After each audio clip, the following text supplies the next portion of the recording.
Excellences, Messieurs les chefs d'État, notre région n'a jamais connu simultanément autant de défis depuis de nombreuses années. En effet, en dehors de nombreuses menaces liées à la paix et à la sécurité, ainsi que les défis liés à la pauvreté, notre région est également confrontée au risque de désintégration. Car, comme vous le savez tous, le 29 janvier dernier, le Burkina Faso, le Mali et le Niger ont notifié à la Commission leur intention de quitter la CEDEAO avec effet immédiat. Notre peuple, le peuple de l'Afrique de l'Ouest, vit au sein d'une communauté intégrée de la CEDEAO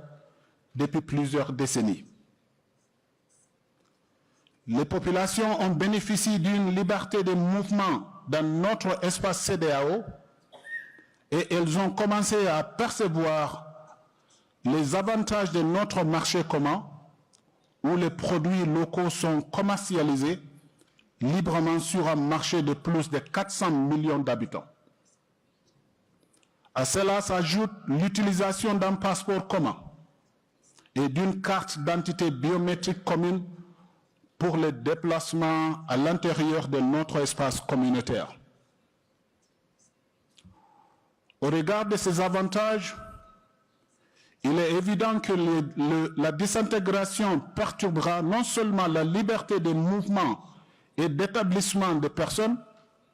mais elle aggravera également l'insécurité dans la région. Plus spécifiquement, le retrait des trois pays portera un coup dur à la coopération en matière de sécurité,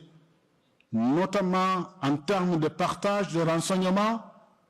et de participation à la lutte contre le terrorisme dans la sous-région et d'autres initiatives conjointes de sécurité telles que la mise en œuvre de la force régionale en attente de la CEDEAO que le ministre de la Défense de nos États membres vient de convenir d'activer. Le retrait des trois pays pourrait également conduire à un isolement diplomatique et politique sur la scène internationale, dans la mesure où les pays ne pourront plus bénéficier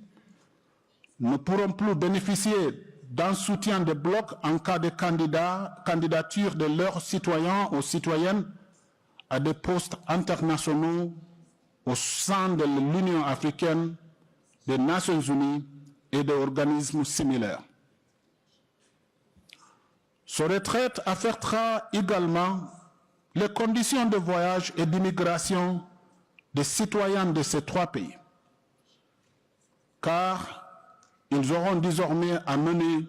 des démarches en vue de l'obtention d'un visa avant de voyager dans la sous-région. Les citoyens de ces pays pourraient ne plus être en mesure de résider ou de créer librement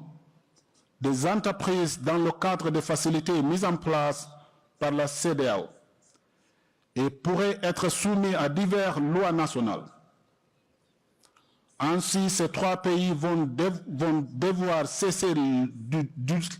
d'utiliser le passeport de la CEDEAO, la carte d'identité nationale biométrique de la CEDEAO et l'assurance automobile carte brune de la CEDEAO à l'échelle régionale. Sur le plan économique et financier, le retrait de trois États membres pourrait entraîner l'arrêt ou la suspension de tous les projets et programmes mis en œuvre par la CEDEAO dans ces trois pays et dont la valeur est estimée à plus de 500 millions de dollars américains. Il convient également de noter que les deux institutions financières régionales, qui sont le BIDC et la BOAD, ont des investissements très importants dans ces trois pays. Le BIDC compte 27 projets actuellement dans ces 3 pays, d'une valeur totale estimée à environ 321 millions de dollars. Les 3 pays ont apporté un total de 33 millions de dollars américains au capital de la banque. Sur le plan institutionnel, il convient de noter que le retrait des 3 pays entraînera non seulement la fermeture des 4 structures régionales de la CEDEAO au Burkina Faso, des 2 organismes régionaux de la CEDEAO au Mali et d'un bureau régional de la CEDEAO au Niger, mais il affectera également la sécurité d'emploi de quelques 130 personnels de la CEDEAO qui sont des citoyens de 3 pays.